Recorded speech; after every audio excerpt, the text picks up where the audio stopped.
welcome to Aviation Careers Podcast. My name is Carl Valerian. I'll be your host today. We try to inspire people and also inform them about all the different jobs in aviation. And the aviation industry has grown, is on a continued trajectory, leading to a shortage of mechanics and pilots. A challenge to aviation both today and for the foreseeable future is keeping quality mechanics and trying to slow the high turnover rates. Well, taking a really unique approach to the problem of retention is the CEO of Jets MRO, Suresh Narayanan. And Suresh, one of the things that I think is awesome is what you've done as far as changing the trajectory of keeping people and retaining people. So if you're somebody who's looking for a career in aviation and trying to either maintain maintainers, retain maintainers, Suresh is the person to talk to. Welcome to the show. Yep. Thanks for having me. I appreciate it. You had this really interesting article. We won't talk about it too much. I'll have a link in the show notes about retaining the maintainers out there. But first, before we get started, it seems everybody in this industry is passionate about aviation. I love your story, so I really, if you don't mind, I'd love to hear it told again, because you have a very unique background in aviation and how you've actually formed your passion. Yeah, so I love everything aircraft related, but I think I was destined to be in this industry. My dad was a Concord mechanic, and him and my mom actually, when they left, started a repair station in Miami where I was born and raised. My parents were originally from India. And so I grew up in the 145 maintenance repair station environment. And then my oldest brother studied aerospace engineering and went off and started his own engineering business, which was one of the first businesses I worked for out of undergrad, and I was able to grow with him this cool engineering component repair business together that helped a lot of biz jet operators, airlines, using third-party engineering to keep their aircraft flying properly, and did that for a while. So and grew that from a small business to a middle-sized business. I did M&A for a while, so I got to go jump into helping evaluate acquisitions of operators and maintenance, supply chain, manufacturing organizations, but all aerospace defense stuff. And that was super fun. I got to see all these different companies and how different people do stuff. And in grad school, I got my MBA. I studied entrepreneurship. So I love the business people aspect of any business, but obviously I'm in aviation. So I like the M&A side because I got to experience and see so many other businesses, good or bad, how they're doing things, some turnaround, some growth companies, consolidation. And then I became an operator, looking at actually running an operation that had scheduled flights and managing aircraft. And that's, kind of where I came up with the idea. I've always wanted to grow my own aviation business. I'm an entrepreneur by default, but I always wanted to do it where I challenge the way something is done. It's usually around people, not reinventing, a brand new cool product. I'm not that smart, but I do love the people side of business. And I've always felt like aviation, unlike other industries I see, whether it's, through my grad school or just relationships with a lot of entrepreneurs around the country, aviation, I feel like is always a little reluctant to change and a little behind the times and just and how they look at people. And so I saw an opportunity and said, look, I want to create a clean slate maintenance organization called Jets MRO, but I want mechanics to come first to combat a turnover issue. So that's kind of how we got all the way to today. I'm a pilot as well, but I think I was destined to be in aviation just based on my family and how much they're involved with aviation. So it's cool to see it now. I didn't appreciate it as much growing up. Yeah, you were born into it, and that passion has really been fostered by your family and by the people around you. And I think it's really cool that you're somebody who's really concerned about people, because this really is a people business. Every business is, but we don't realize it. And I think, forward-looking people realize that, and like yourself.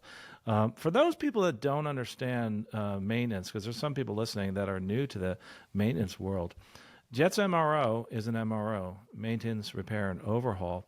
What exactly does an MRO do, and how does it add value to a company that comes into your MRO? So I'll try to break it down. This is just my personal belief. There's three segments in aviation. There's the commercial, you think, big aircraft, airlines. There's defense, and then there's business jet.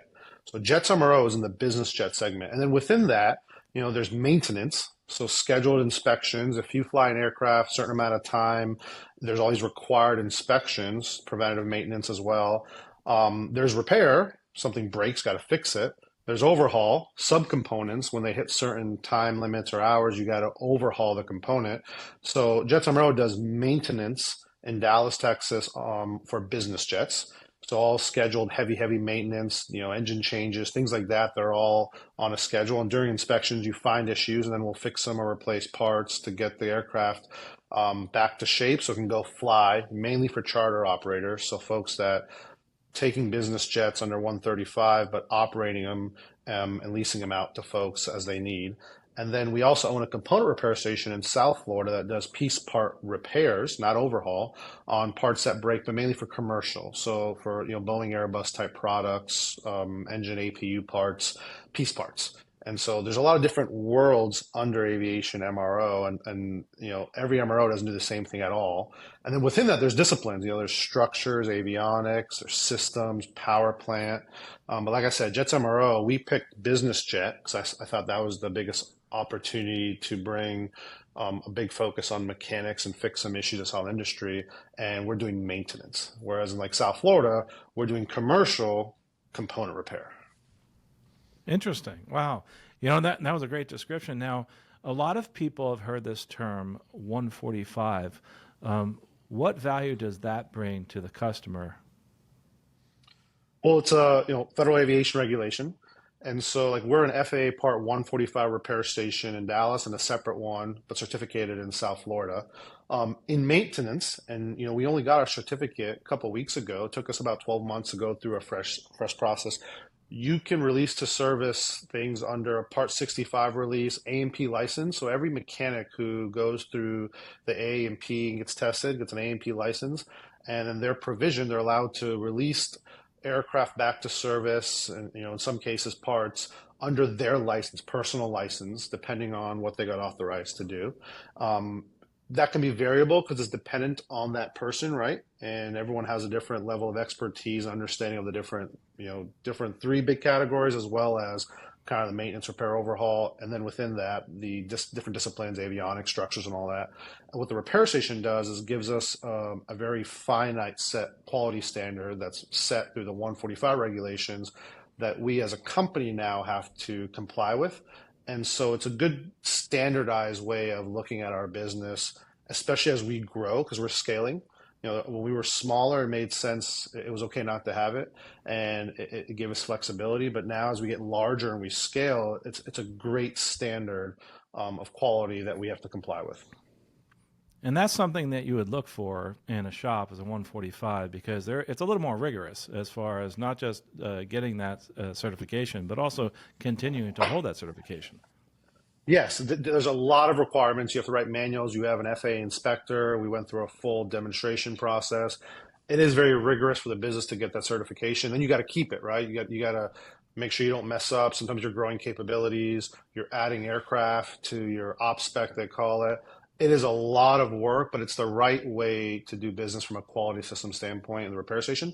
But there are a lot of good niche shops like that have cool capabilities that are smaller or just provide a different type of service manufacturing perhaps that don't need to have a 145. So it's not just if you're within the umbrella you have to have a 145.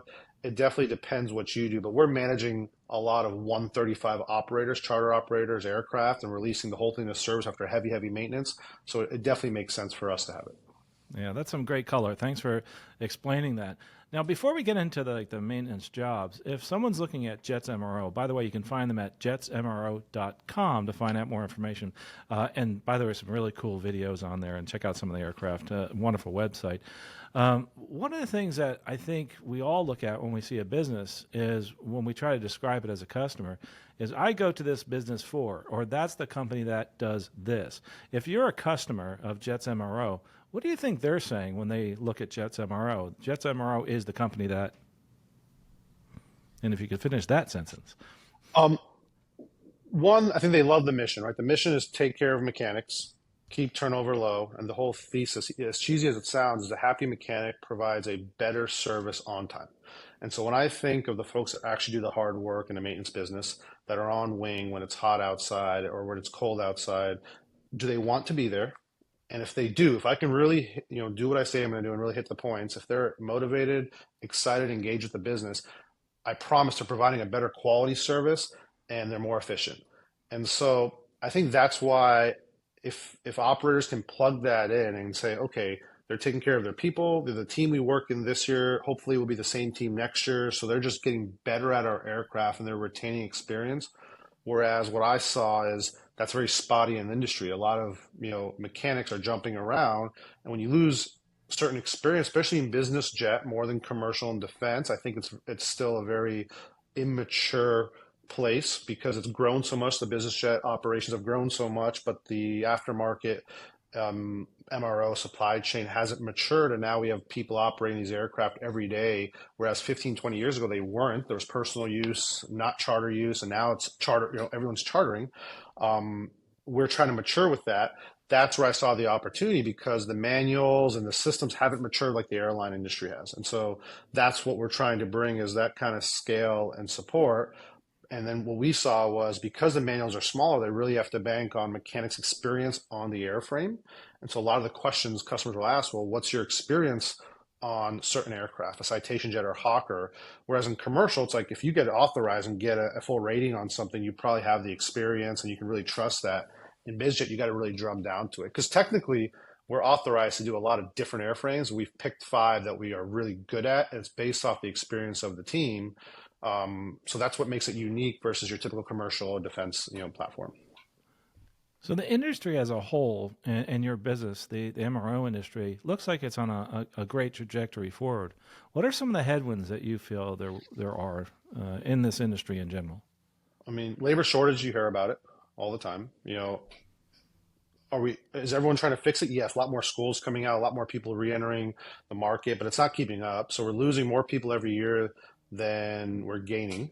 So the next 10 years, we're just going to be even shorter unless something changes drastically. But then within that, the jumping around, so losing tenure and that experience is highly inefficient for us as the MRO, which then makes it highly inefficient for the operator. And that's a problem we're trying to fix. So I think if I can help bring more awareness to why are mechanics leaving, why aren't we paying attention enough, how do we elevate them to be number one in MROs because they're really the product, that would be a win for me, especially if I challenge other bigger companies to look at maybe what we're trying to do and say, maybe we haven't paid enough attention to these things. And even if it creates one project that goes through HR and maps out kind of how do we put more attention on mechanics, then I think I've done good by the industry. And that's what we're trying to do is bring that attention back to the mechanic, elevate them. And remember, they're the ones working on the airplanes that go fly for us every day. I think there needs to be more of a focus on them and retaining them in each of the companies. In doing that, you definitely help the industry as a whole, but you're also helping those individuals that are in the industry. But to further define this problem, I know we talk about that there's a high turnover rate. Is there any numbers you could put to that? Is it 20%, 50%? What do you think it is right now? Beginning of last year, so beginning of 2024, it was in the 40 percentile range. So that's like almost 1 out of 2, one Wow. out of 3. A mechanic in 1 year may not be there the next year. And so I love sports and business. You see behind me, there's always sports stuff. I'm big on, look, if you have a good team, not just the best players, but a good team that knows how to play together, you can win in any business. And so if you're losing talent or don't have the same team period every single year, how cohesive can you be? And so that's why I look at like when we do our recruiting, yes, we're trying to hire a lot of experience, but it's not about being the best, most experienced mechanic at Jets MRO. It's about one, what's our culture and do you play into that? Can we meet your goals and expectations?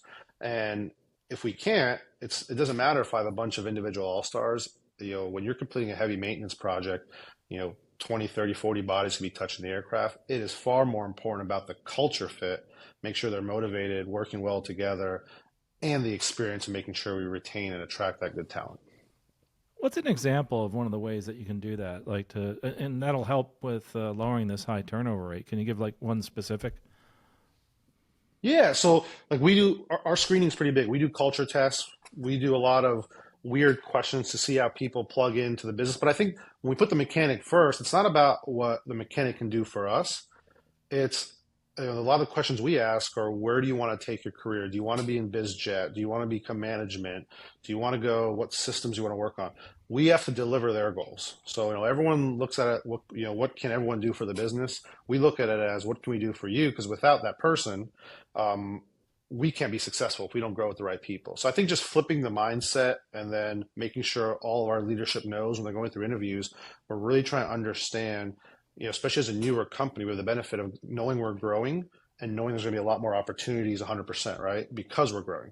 And so understanding like, okay, so-and-so wants to come into our business. Can we deliver what their goals are? And a lot of people either want to grow or they want good work-life balance. And we need to check those boxes for them. I think that will help with turnover, obviously, but it's definitely it's flipping the script, not just saying we need mechanics who out there can serve us. It's, how can we serve you guys? And the return is, if we really invest in people, the thought is, if you really invest in people and you serve them, help them get to their goals, then the byproduct will be success for the business, not the only purpose. Absolutely. I think if you fill other buckets, yours is going to overflow. That's for sure. As far as looking outward on this industry of aircraft mechanics, and I think a lot of people listening right now are people thinking about becoming a mechanic or just have become a mechanic. Outlook looks good. I mean, from the stats from the Bureau of Labor Statistics are saying it's about a 5% increase over the next 10 years or so, about 13,500 maintainers. In their stats, they discuss salaries and money and that type of thing. But I think one of the things that's important is understanding that you talked about specifics. There are certain things within the industry where you can actually accelerate your income. One being, I've heard avionics. I think one of the other things that you talked about possibly is maybe going more into a more specified aircraft that has a higher return. What other examples would you have for someone who's looking at maybe making more efficient use of their time and increasing their income? And I'll kind of speak two ways on this. In the commercial space, like you talk about the major airlines and the bigger, more structured companies that have been around, there's some pretty clear ladders that are defined and open. You can even Google them. Like if you want to make this much in maintenance, here are the different ways to get there, right? The challenge, I'm in BizJet again for a reason, because a lot of this stuff is undefined and very variable, but therein lies the opportunity to bring some, best practices, some new ideas. It's very undefined. So yeah, people go, oh, you can get more in avionics. And so what we try to do is build growth ladders, not like the airlines, but similar concept. What do I need to do to earn more money? It's not just seniority, but do I need to get a certain certificate, experience, and sign off? Do I need to go into management or QC? Those ladders are pretty prevalent if you look them up on the airline side. And I think we take a couple of those practices because people want to know, what do I need to do to get to the next level? And there's also people that are like, I just want to go home every day and not go into management. And it's it's our job as a business to understand that, but also give them clear direction on what they need to do to elevate themselves. And if they're not ready, the biggest thing I don't see is give them feedback on why they're not ready for a lead position or a promotion here, and then hope they can take that and then give them the tools to maybe get there one day. Because the biggest thing is people want to know what they need to do to get to where they want to go. And it can't be subjective. It can't just be purely seniority either. And so it's hard, but that we really try to do that. It's a growth ladder is what we're talking about. Yeah. And it's fluid, and you have to change with it. And I think that's terrific that you do that. And by the way, if you're listening in or watching this and you're wondering what is the median salary for a mechanic, a maintainer, throughout the industry, this BLS, Bureau of Labor Statistics, is about $75,000. At the beginning, you're looking at about 53 is what they're saying. I think maybe you can agree with that as far as pay. But it seems like that it's a great trajectory forward. It's something that's, and we've had a lot of mechanics on. Here's somebody who's actually running an MRO, somebody who sounds like it'd be a good person to work for because they care about the people. And that's something I think I hear a lot. Not just MROs, but in general, is they don't want to feel like they're just a cog on a wheel. They're a person, and they want to know what the employer is going to do for them. They want to partner with the employer. They don't want to just be somebody working. And I think that's one of the things that sounds like from what you're telling me, Jets MRO is doing, and what you've done too. And I think it's a unique approach, which it shouldn't be, right? The whole industry should be operating the same way you are right now. So hats off to you, and also congratulations on the 145. It's going to be exciting moving forward, seeing how you folks do and how you grow. But if someone was coming to you, and we get this question often, like on Instagram, is I'm new, I'm a mechanic, I'm young, I just got started. What's the best path forward for me, to make money? I know we touched on this a little bit, but for a new person just getting into this industry. Well, one, I'm happy we're over the median statistics as an average, and we do free benefits on top of that because that's one of the biggest things people tell us is they're always nervous every year about benefit increases. Ways people can get in the industry, I think there's a lot of good in the commercial space and in the charter space too. A lot of good big operators that can take apprenticeships now and help train people. But I think the biggest thing is going to be the culture fit. Is like we interview for aviation, like we want aviation passion in our business. So like for us, we look at you, are you a private pilot? Do you like turning wrenches? Like, why do you love airplanes? Like, do you smile when you're around airplanes? That's kind of what I want to answer. Again, we're smaller, right? So we're trying to really build this culture focus on aircraft. I think for new folks, we're like, where do I get in? There's no shortage of openings of mechanics out there. I mean, if you really wanted a job, you could take a job. The thing is like, as you get into your career, you're going to settle on what makes you happy, and only individuals only know that answer. I always suggest write down what makes you happy. Every year I go over my goals. I go, what are my principles? I look at them during challenging times, and it helps remind me like where I'm trying to go. I think even if you're younger in your career, you still have in your head what would make you happy and what doesn't every single day. Maybe it's just being around awesome people. Like I just want to have fun, be around airplanes and awesome people. I really want to grow, or I just want to make money. Not everyone's just driven 100% by money. In fact, I'd argue no one is 100% driven by money. So whatever the other stuff is that drives them, schedule, family, location, write that down, and then go find those positions. They're there. They're always there. And if they're hard to get into because you don't have experience, you get the whole you don't have experience thing. Talk your way in. Show them how much you want that job, but make sure you want it. And so if you have that kind of list where you define what you want to get, and maybe it's a certain schedule, things like that, and you find a place that has it, you need to go tell them how important it is to you and why. And I think that would make you stick out because that's what everyone's looking for. Every year, all these mechanics graduate, have an A&P license, they go apply to all these jobs. What makes one stand out versus the other?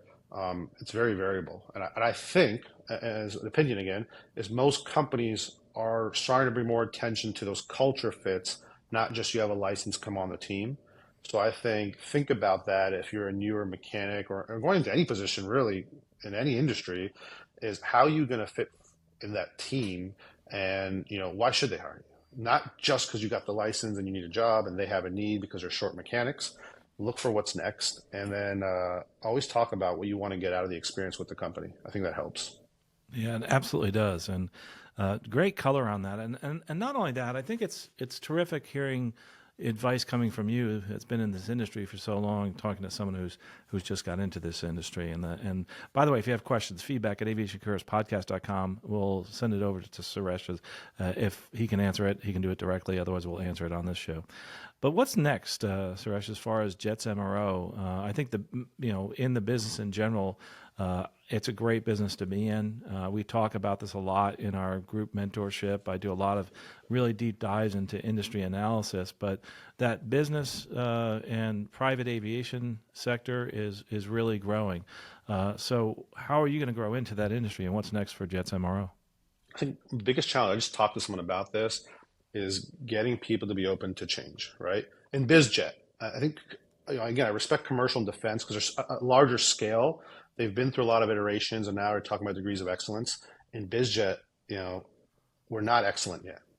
We have operators flying these aircraft every day, like an airline, but the aftermarket, has not matured enough. And so my biggest challenge is one, we stick to what while we're here. We're trying to elevate, how we treat mechanics, and the goal is we can deliver an on-time product better with happy mechanics. I know it's cheesy. It's like, happy cows produce happy milk, but that's why we're here. And I believe that. I mean, you're doing physical work on an airplane. Someone smiling, wanting to be there, it's just going to produce a different product than someone who doesn't, right? The challenge is when we talk to, and most of our customers are other mechanics who are managing maintenance. So who we recruit to is really who becomes our customer too, because the story we're telling, it's all mechanics that are really managing maintenance that we're trying to earn from operators. It's one, do they appreciate the people first mentality? But admittedly, there's still a lot of folks that are just like, this is how we've been doing it. We just shop our work and we don't care about that people stuff. And they're looking for just the traditional do the work. If you do it wrong, we'll blame you. And they're not thinking how to really build a partnership.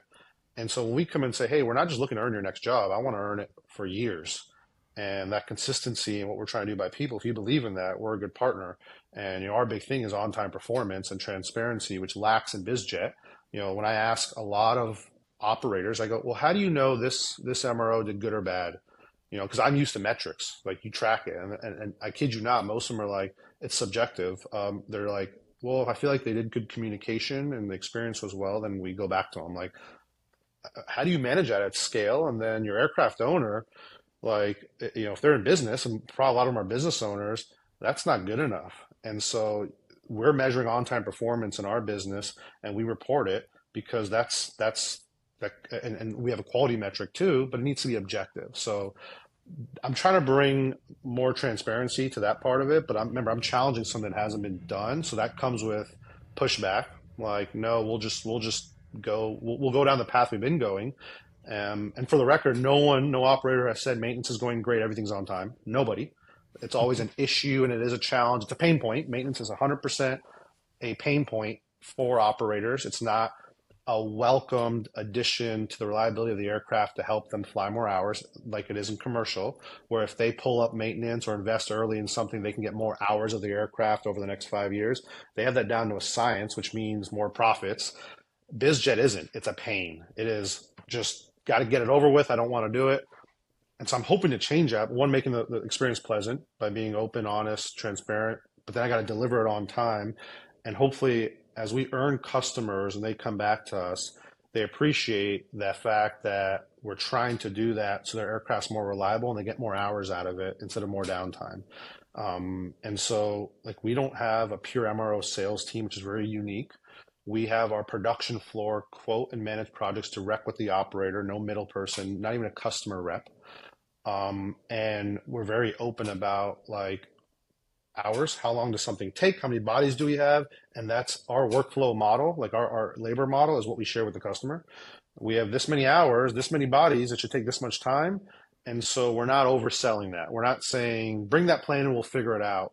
And that type of maturity is normal in the commercial space.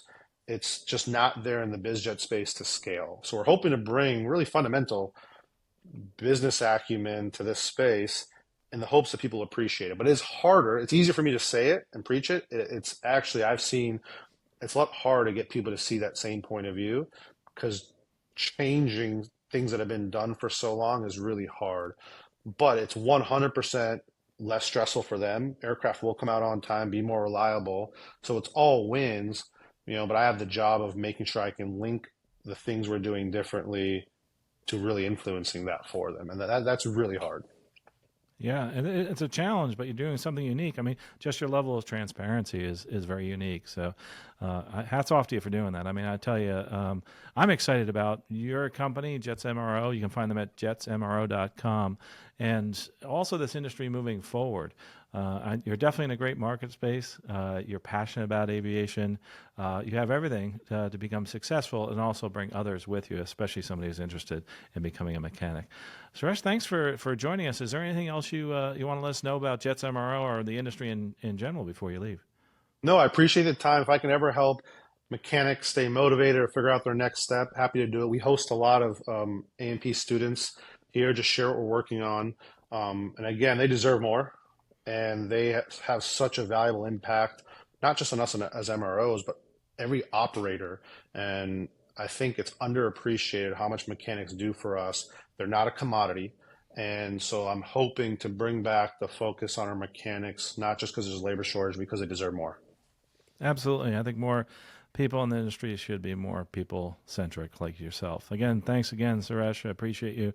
And by the way, check out not just their website, jetsmro.com. They have really cool Instagram posts and really neat pictures out there. Very motivational, too, which I really appreciate. If you're someone who's just thinking about becoming a mechanic, we can help you out. You can go to aviationcareerspodcast.com/scholarships. We have lots of scholarships out there for people that want to become a mechanic. You can actually get one for free through our sponsor, and that's Stratus Financial. They help people move into careers in aviation by helping fund their training, but they also are willing to give away scholarships guides so they can help you move forward in your career as a mechanic, flight attendant, manager, pilot. You can find that at aviationcareerspodcast.com/free. Get that scholarships guide for free using the coupon code STRATUS. Well, one thing I want you to do for me is before you leave this show and you stop the podcast, think about what it is that you can do today to move forward in your career and in your life. It can be something really small by maybe researching a company like an MRO. What is an MRO? Going to Jets MRO and finding out more. Or it could be just picking up a pamphlet from a flight school or just writing down your goals. But most importantly, I want you to do this for me. Take one step today to move forward in your career and in your life, and I know you will get there sooner than you think. Well, safe flying out there. Have a great day. We'll see you in the next episode.